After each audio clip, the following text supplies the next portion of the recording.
Hey friends, I'm Jess Connolly. I'm an author, a coach, a Bible teacher, and a local church leader, and I love talking to real people who know what it means to have full lives, but also want to walk in abundance. This podcast is for you. It's not my podcast, it's ours. It's for people who crave lighthearted conversations and deeply spiritual truth. It's for people who are busy, tired, waiting, growing, dreaming, working, or praying about what's next. Wherever you're listening from, if it's quiet, mundane, or busy, I am praying for you, and I'm so glad you're here.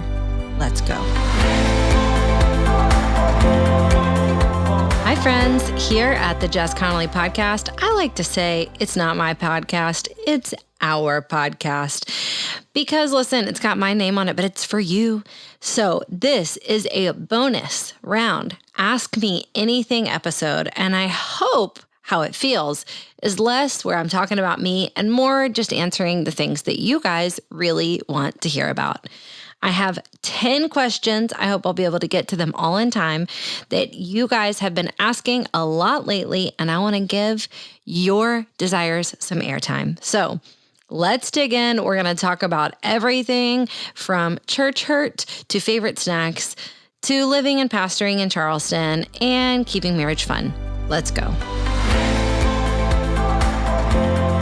All right, pals, I went to social media and asked, how can we catch up? What questions do you need to know? What questions have been piling up in my inbox? I've also paid attention to those or my DMs on social media. And now I'm bringing the top 10 most asked questions to this podcast for an Ask Me Anything episode. I hope it'll be entertaining and life-giving, and I hope it will scratch some of the itches. That is weird. Let's all just say it right now. That's a strange phrase. Anyhow, we're not going to take ourselves too seriously. Let's dive in. Question 1 came up in many different forms, in many different ways. And it's this: how did I get started? So a lot of you wanted to know either specifically, how did I get started writing books, or how did I get started in local church ministry, or how did I get started coaching? And so honestly, I'll give you all of those answers in one. I won't make it as long as it could be. I met Jesus when I was 15. I had just kind of a radical salvation experience, death to life situation. The very next day, the day after I got saved, I had a powerful moment sitting on my bed. I opened the Bible and I thought, this thing is wild. I'm obsessed with the Bible. This is so cool. And while I didn't have the language for it, I didn't have a vision for it, I just knew I want to spend the rest of my life doing something with this. I love this Bible. I love this thing. I want to talk about it. I want to read about it. I wanted to know as much as I could about it. So that's where I would say I got my start in ministry. But that being said, a couple years later, I found myself during college on staff at a church. My first church staff job was when I was in college. And so I had some teaching opportunities early on there. I realized that was a gifting that I had. And so the church I was at gave me a handful of different communicating opportunities, which looking back is pretty wild that I had the opportunity in my late teens and early 20s to be able to begin using that skill or using that gift of public speaking. And then I kind of took a hard left turn. I actually, as soon as I got married, Nick and I moved to Charlotte, North Carolina, where we had grown up. We moved back to Charlotte to help plant a church. And I kind of decided to make a move away from ministry for a while. I got a secular job. I worked as a manager at Anthropology doing visuals, and that was really, really, really life-giving for me. And I thought my time in ministry was over. I'm not sure. I think it was a lot of defeat. I think I was starting to perceive that I was not like the average tidy Christian woman, and I felt really intimidated by that.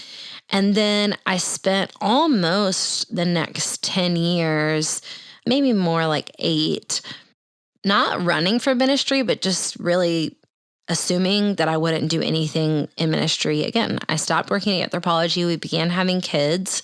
And I thought, this is what I'm going to do. This is what I'm going to do for the next 2 decades, is just be a stay-at-home mom. And it felt like enough for me. But in the meantime, I was also writing a mommy blog. It was in the very early days of mommy blogging, and it was the very early days of social media. So I was using social media, and through that, I began to connect with other women who were similar to me, maybe stay-at-home moms or even some working moms doing creative businesses at home. And I think that a lot of those kind of natural giftings just kind of rose up, even though I didn't intend for them to. So all of a sudden, instead of just writing one blog, I was writing a couple of blogs. And one of the blogs I was writing was for other female bloggers and writers. And then that turned into, I want to host a conference for women like me. And then from that conference, I met a few fun gals and we started tweeting about the Bible. And that turned into She Reads Truth, the now worldwide online Bible study. And so I just kind of kept doing these things that were happening organically for me, just trying to use my gifts and encourage people. One year at that conference that I started, a publisher came and said, "Hey, have you ever thought about writing a book?" And so I never had like a moment where I was like, I want to do this. I want to write and teach, or I want to be on stages, or I want to coach. It just all happened kind of organically. Like I just kept saying yes to God in small things, and those smaller things began to grow. And then coaching came along in the midst of that, because I really just had this strong sense of, if I can be doing all these things, and I am a girl who barely graduated high school, who, in my early 20s, no one would have like put in charge of even a Bible study, then other people should know how to do these things too. I don't want to gatekeep. I don't want to hold back. And so in 2018, we kind of formalized my coaching under the umbrella of Go and Tell Gals. And that's what we do primarily at Go and Tell Gals. I've been writing books ever since then. I've been traveling to teach really a lot more since I started publishing books. And then Nick, we always knew Nick was going to be a pastor. That was always the plan. My plan was always to be the pastor's wife. I didn't plan to pastor myself. And the first 5 years of our church here in Bright City, Nick was just the lead pastor and I was just his wife. And about 5 years into it, he said, "Hey, I feel like I want to do this together." And then on our church's 10th birthday, which was in 2024, I got ordained as a pastor. So everything happened a little more organically than is like exciting to tell, but it was a lot of little stewardship that just kind of rolled into the next thing. That being said, I just wanted to tell you, I'm very excited. If you follow the show notes, you'll see a link to get on the wait list for Right Now. Right Now is the new e-course that I have put out for women who are wondering if they are called to write a book. It is essentially going to answer what we believe is almost every question that most women have about the publishing process. Should I self-publish? Should I traditionally publish? How do I title a book? How do I figure out who my reader is? What do I do with all this fear that I have? I've put all this experience, all these stories, all my coaching from 13 years of publishing and 10 years of coaching into an e-course that you can get called Right Now. So see the show notes to get on the list for that. How did I heal from church hurt? People have heard me say in the past, we've experienced church hurt. And someone said, "What's your story there?" So I'll share as much as I feel comfortable. Number one, I'll share this. I don't have one story of church hurt. I don't have one story. I mean, I've been in the church. I'm 40 now. I've been in formal leadership at a church almost consistently for 22 years. I've been a part of Baptist churches. I've been a part of Methodist churches. I've been a part of non-denominational churches. I've been a part of mega churches. I've been a part of really small churches. And I've seen people hurt, and I've been hurt, and I've been the one hurting people at almost all of those churches. And some of the stories have been normal and full of redemption, and some of the stories have been horrible and catastrophic. If you know anything about the scope of the American church in the last 10 or 15 years, I'll tell you, I was a part of the implosion of one of the largest mega churches in America that was so catastrophic. There was a podcast about it that came out in 2020. That's all I'll say. I will just say I've seen a lot of church hurt. Again, I've been there on the front lines of it, and I've been the one to hurt people. And I do still love the church. I think people hurt people. I don't even think the idea of like hurt people. I think people hurt people. I think people hurt people when we mean to, and people hurt people when we don't, and when we don't mean to. And I think talking about it and apologizing is key. And for me, I have found a lot of healing in being a part of a redemptive story, in keeping going and saying, okay, people have hurt me in this way, so I want to be a part of bringing healing, specifically through the church. Like, there are so many people who have such a bad idea of local churches and of pastors. So I want to be a part of the redemption there. But also, I've experienced healing myself from my own hurts in being able to learn and shift and grow and apologize and repent and try to love people better. So I've got a million stories there. I've got some that would make you weep, and I've got some that would make you laugh.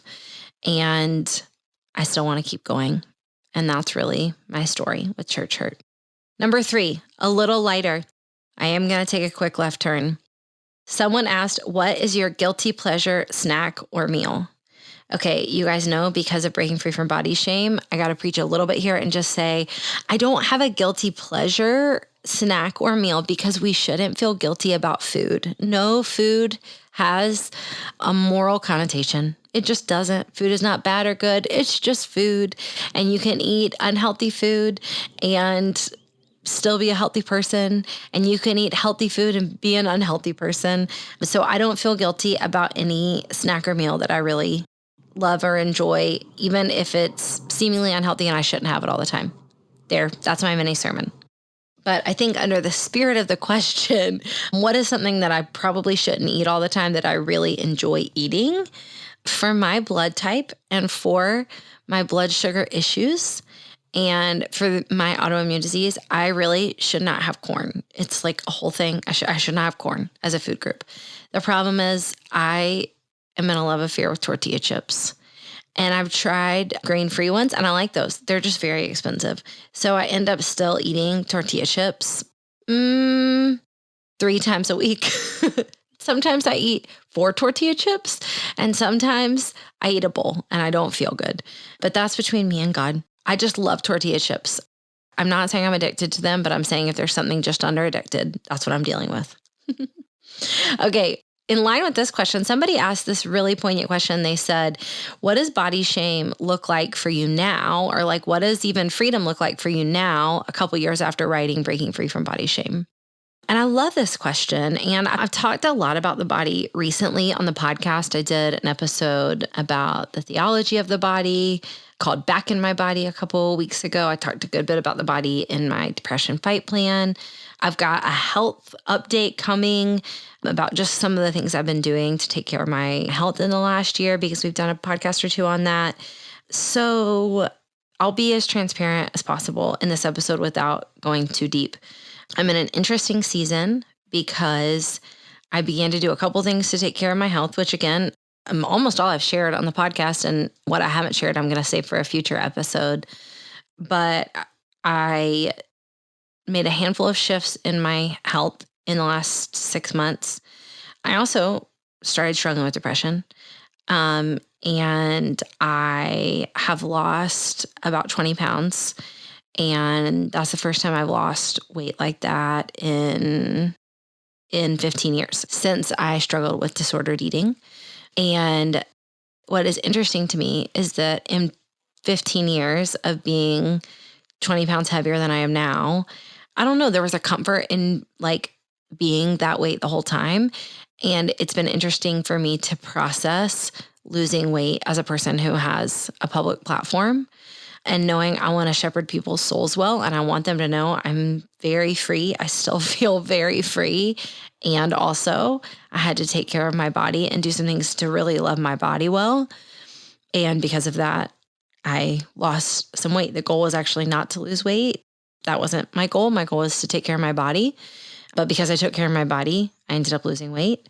Anyways, that's been an interesting, I've had to wrestle that a little bit. And ultimately what I've realized is it's taken freedom to walk free of expectations of what other people believe freedom should look like on me. But I wouldn't say that's massively plagued me. It's just been a conversation I've needed to process.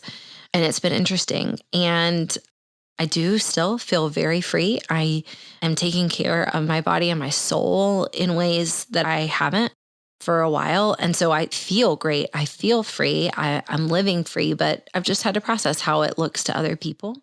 I would say most of my body shame in the last few years, most of the internal conversations I'm having, the truth I'm having to speak has to do with aging. To be totally transparent, I've shared a good bit on the podcast about it's just been a very rough year, from dealing with grief to depression to a handful of other things.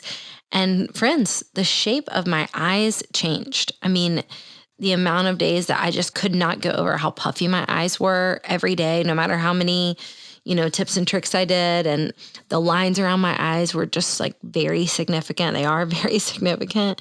Grief just changed my face. And that's taken processing, but that's all that it takes for me at this point, like 15 years living free from body shame, maybe more like 10 solid years living free from body shame. All it takes is processing it, is to say like, okay, but what's the purpose of my body? Do I want to look like I'm 30 forever? No. Is it okay that grief has shifted the way I look? Absolutely. It just takes speaking some truth to that and not getting stuck in feeling like any of that is attached to my worth or my calling or anything like that. So that's my honest answer. Okay, I love this next question because you guys know I'm a habit girly. I love to talk about the habits. So someone asked, what's a small or seemingly insignificant habit that actually makes a big difference in your life? A small, seemingly insignificant habit that actually makes a big difference in your life. This one is not hard at all for me to answer. Actually, I have two. Number one is my gratitude journal, doing gratitude every single day. I've made it such a practice. I write 4 or 5 things I'm grateful for every morning. I made it such a practice that on mornings that I'm having a hard time getting out of bed, knowing I'm going to get up and just count the fruit and thank God for what he's done actually helps me get out of bed. I almost kind of tell myself like, that's all you have to do is just get out of bed and be thankful. That's all you have to do. And that feels easy. That feels like a life-giving treat because I know as soon as I start to write it, my spirit will lift a little bit. My second is something I have not shared on the podcast yet, and it is a rhythm and a habit that helps me fall asleep, and it has drastically changed the way I sleep, and I'm so excited to share it here now. I will tell you the truth. I found it via Instagram. It's just a little tip/trick that I found via Instagram that I did not save the reel. So I can't tell you who originally came up with this. I can't credit the right person, but I use it and it has changed the game for me. So every night when I'm going to sleep, rather than watching TV or even reading to go to sleep, I pick a word, one word. I try to pick a non-emotional word. And let's say, I'll tell you what word I picked last night. My husband and I were laughing about it because now a lot of times when we're going to sleep, he'll say, what's your word for the night? So I pick a word. Last night, my word was merch because I happen to be filming this today on March 13th, and we launched a new merch line at Go and Tell Gals. And so last night, my word was merch. I pick a non-emotional word, meaning it can't make me have a lot of feelings. So I wouldn't pick like grief. I wouldn't pick that word, or I wouldn't pick an overly negative word. So it has to be a pretty neutral word. I like a word that has a strong consonant to start with not too many vowels. Okay, I'll tell you that. And what I do is I take each letter of that word, and as I lay in bed and I close my eyes, I try to list as many words as I can think of that start with each letter of my initial word. And for bonus points, I don't believe this was part of the initial reel that I saw, but how I utilize this trick is I try as best I can to make the words I list be somewhat in alphabetical order. I'll explain what I mean. So I lay down in bed, I've said goodnight to my husband, no TV on, no book reading, no nothing, no lights are on. I lay down, I close my eyes, I pick the word. Last night, it was the merch. And then I'll say male, mall, mini, Maybelline, maybe, man, mat, maps, mill, mom. I'm telling you, doing this trick right now is making me sleepy because my brain is like, stop, that's how we go to sleep. So I do that until I fall asleep. And I don't say the words out loud. I only say them in my head, but I also try to picture the words as I say them out loud in my head. And I will tell you, I almost never make it to the second letter of the word. So like last night, I would never have made it to E, especially when the first letter of the word is a strong consonant like M, where I can come up with lots of words. But then I will do this again. If I wake up in the middle of the night, I try to not think about anything. Like if I wake up and I'm anxious, or I wake up and I start thinking about my to-do list, or I wake up and I think about my kids, or I wake up and I think about something I forgot to get done, I will just tell myself in my brain, stop, don't do that. Stop, don't think about it. Go back to your word. And I will go back to the exact same word I used to fall asleep. And I'll just start wherever I left off. And it has drastically changed my sleep, mostly just because I'm bossing my brain around to not replay the day or to play the next day. I'm just giving it like a basic task that makes it very tired and makes it sleepy. So there you go. There's my special trick. Okay, pals, quick break to tell you about the Tiny Tassel. The Tiny Tassel is an incredible store here in downtown Charleston. It's actually South Carolina's only Black and Asian-owned women's boutique filled with joyful jewelry, clothing, and gifts. Mimi is a dear friend of mine, and she owns the Tiny Tassel, and her mom design the styles that leave you feeling more confident, more colorful, while also highlighting BIPOC and female-founded brands throughout the shop. I am thrilled to make sure that you know about the Tiny Tassel. You can go online to thetinytassel.com and use code JESS20 for 20% off your order online, or go to the store at Tiny Tassel if you're ever here in downtown Charleston. I'll probably see you there. All right, back to the episode. I love this next question. Someone asked, what is it like living and pastoring in Charleston? And I love that. Charleston is very often named by many different travel blogs, etc., like the #1 city in America, the #1 place to go on vacation. It is beautiful. It is very special. But when I meet people in other cities and they say, oh my gosh, I love that you live in Charleston. Is it really that great? I will say, I'm so sorry. It is as great as you think. It's incredible. We have the beach. We have a beautiful historic downtown. It's smallish, big. It's pretty temperate weather. We have about 2 weeks in July that are unbearable. And then I like to say that October is also unbearable. And the reason why October is unbearable is not because it's 90 degrees, but because it is not fall. So you really want it to be fall in October, and it's just not in Charleston. You're going to get a little bit of fall in November, maybe, if you're lucky. But the longer I live here, I really don't care. I love the sun and I love feeling warm. It's March right now, but many days in February, I would just go and stand and sit out in the sun. And I'm really grateful for that. I did not realize how fussy I am about the weather, probably until I moved to Charleston and I just got used to it. And then I had to start traveling to other places for work and realize, like, man, it's not like this everywhere else. So that piece is great. I will say I go to the beach very little.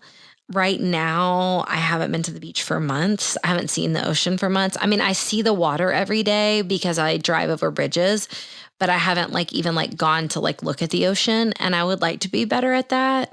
I'd like to enjoy that part of where I live more. And I used to be better at it, but I'm not on vacation here. I work here and I do church here. So that's a bummer. But is it incredible doing Easter baptisms in the ocean? Yes, it is. And we do that. So that's great, locale-wise. There are some hard parts about living in Charleston. There are definite hard parts about living in a vacation town, and in a vacation town that's significantly expensive financially. It is not a cheap place to live.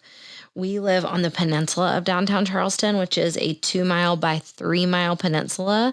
So it's not a lot of land, but we feel called to be downtown because our church is downtown. So we've had to make a lot of sacrifices. It is not a suburban life in any way, shape, or form. My kids are just now, my youngest is 12, and he's just now able to go on walks or ride bikes by himself because we live in a downtown urban area. So that wasn't something he could do when he was younger. He couldn't ride a bike to a friend's house. And that's different. And I would say same with pastoring. My kids don't have very many friends their ages at their church. We don't have a booming student ministry. We actually don't have a student ministry at all because there just aren't a lot of teens who live on the peninsula of downtown Charleston. And so that has had its sacrifices for certain. It's also just interesting living in a place where people who live here have a very vacation mindset. And we say a little bit, sometimes Charleston is like Never Never Land. And that has definite drawbacks. I mean, I love that everybody wants to go out on the boat on weekends. And I love that everybody feels pretty chill about all the things. But like, yeah, it can just make living feel a little bit, maybe sometimes challenging to feel urgency about things because everybody's just living on vacation in a lot of ways. And we can get lulled into thinking that that's what life is like. I'll also say Charleston as a city has beautiful heritage and it has dark heritage too. Heavy ties with racism and slavery here. So that's something as a minister of the gospel I want to be aware of, that I want to be paying attention to how it makes other people feel to be in my city, not to mention to be at my church, etc.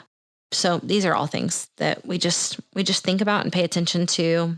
But I love Charleston and I love her people and I love getting to pastor here. Okay, I love this question. How do you stay physically, spiritually, and mentally well? That is assuming that I do. Just kidding. I try. I certainly try. I certainly fight. You know what I'm saying? Again, I've got another health update episode coming out soon. But the general answer to this is I try to eat for what my body needs. I am on a whole health journey right now with supplements. I've just done some work utilizing the Function app that has really changed the game for me. I'll put a link to the Function app in the show notes so you can find out more about it, but I'm going to share a lot about that in an upcoming episode. So it's put me on a whole supplement journey that I'm really just trying to take better care of my body. But in general, I lift heavy weights about 3 times a week. I do yoga once or twice a week, and I am trying right now to get back into running once or twice a week. So that's how I exercise. I also love a weighted vest. So I'll go on some weighted vest walks whenever I can. And because I live on a peninsula that's 2 miles by 3 miles, I try to walk when and where I can, when I can. How do I stay spiritually well? I spend time with the Lord almost every morning. And for me, it's very unspecial or unmagical. I work on my gratitude journal. I sit in silence for a couple of minutes. I use the Dwell Daily app often to listen to a quick Devo or some scripture. And then I usually am spending the rest of that time kind of significantly studying the word. And I'm either studying whatever I'm going to be teaching coming up or whatever I'm learning about in seminary. So I don't typically follow a plan because I have things I need to study almost at all times. Today, I got up and studied the book of James because we are doing a podcast series called Bible Babes on the book of James. But yesterday, I got up and studied Ezekiel because I'm also writing a paper on Ezekiel. So I'll study a little bit of the word. And so that's really how I stay spiritually well. I'm also in something that I call a Grow Group, which is really kind of like a mutual discipleship group, which I've done a podcast episode about in the past. And I will share a link to that. And how I stay mentally well is journaling, therapy, walking, sunlight, nightly showers, and utilizing a brain dump checklist. I'll share a link to the one I made because we made one at Go and Tell Gals because the practice was so helpful and important to me. So that's a quick answer.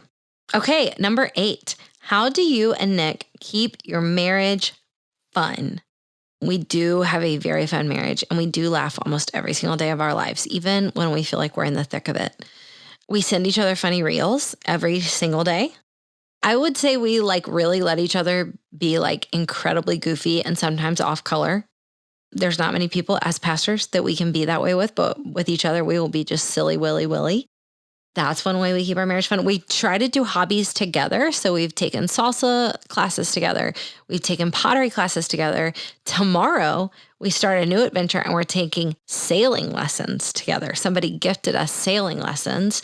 So we're going to try that. So we try to have hobbies. And I would say more than anything, we have spaces in our life, physical spaces and theoretical spaces that are completely off limits for work and for church. So if we're going to go on a date night, we are not going to be talking about work or church.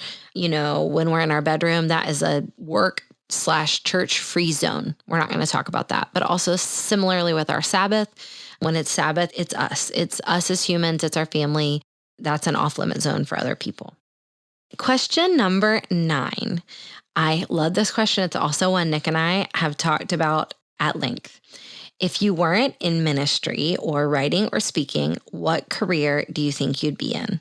Okay, so I've got a variety of answers. On my most tired days, I say like nothing. I'd be a lady of leisure. I would not have a job. I'd be like, you know what? I am going to just, I don't know, go shopping and go to lunch. I don't think, knowing me, that would work. I don't think that that's where I would land.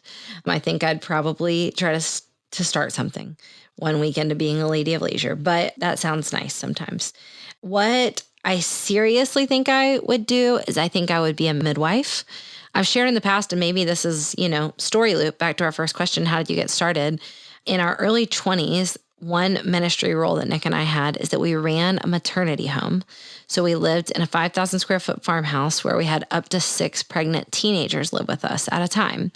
And that was our ministry. And we were the house parents. And so we would walk with these women and essentially just walk beside them as they decided to either parent their children or place them for open adoption. And we would walk them through either one of those processes. And because of that, I got to be present at a lot of births. I realized I loved being a part of somebody else's birth. I loved being there on the best and sometimes often the hardest day of a young woman's life and coming up close to her and saying, God is mighty in you. You've got this. I'm proud of you. Let's keep going. Let me hold your leg up. Let me wipe your brow. And that is really how I realized I was a coach, because that's a lot of what coaching is. And so I often find myself in that position, being a midwife of mission for someone else's calling.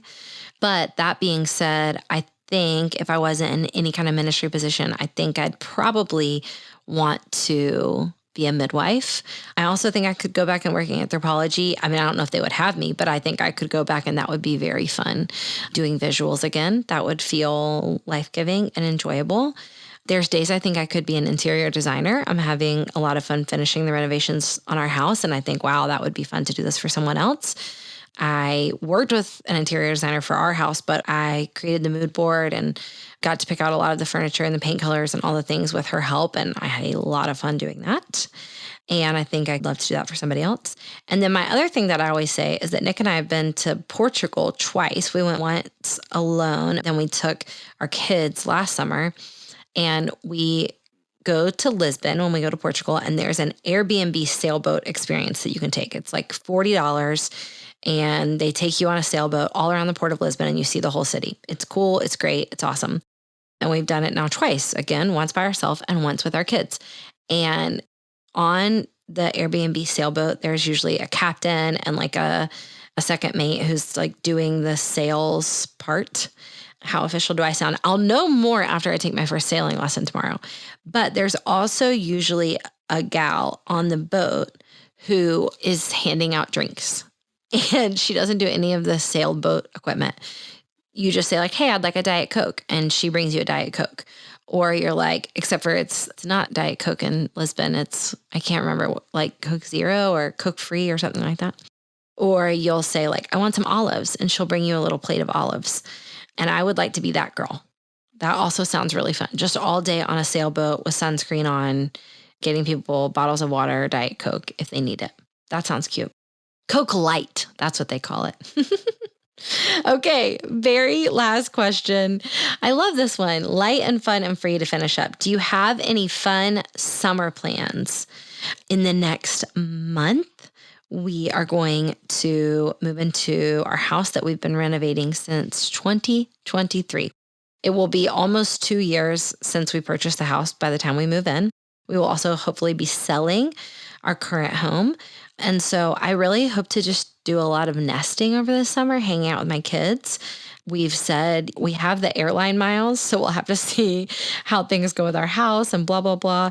If we can utilize our airline miles to maybe skip over to Lisbon, because it's actually a really nice little hop, skip, and a jump from Charleston, and it's fairly affordable. over there. Don't tell everybody because then they'll all go. But I check our airline miles the other day and notice, wow, look at that. We have enough airline miles to go to Lisbon. So that's a really restful place that makes Nick feel really alive. And if I can get him there for a little bit, that sounds fun. Nick and I are going to celebrate our 20-year anniversary this summer. So I'm planning a big party for that. We're still debating on the whole vow renewal situation because reality TV has made me fearful about vow renewals, that when you renew your vow, something weird happens. I'm just kidding. I don't really listen to fear, but it's made me pause. Yet I hope a lot of rest. Our rhythms tend to get a good bit slower over the summer. I teach a lot less. I travel to teach a lot less. I don't have a book to write this summer, and I did write a book last summer. So I will also be gearing up for that book to come out this summer a little bit. But other than that, hopefully a big deep breath and maybe getting to the beach more. I hope you enjoyed this Ask Me Anything episode. I hope it was entertaining and life-giving. And maybe, if nothing else, at least pick one of those questions and send me your answer, because I would love to hear from you and hear more about you. God is mighty in you. Let's keep going. Let's live fully awake. Friends, I'm so grateful you listened to today's episode. Thanks for spending time with me.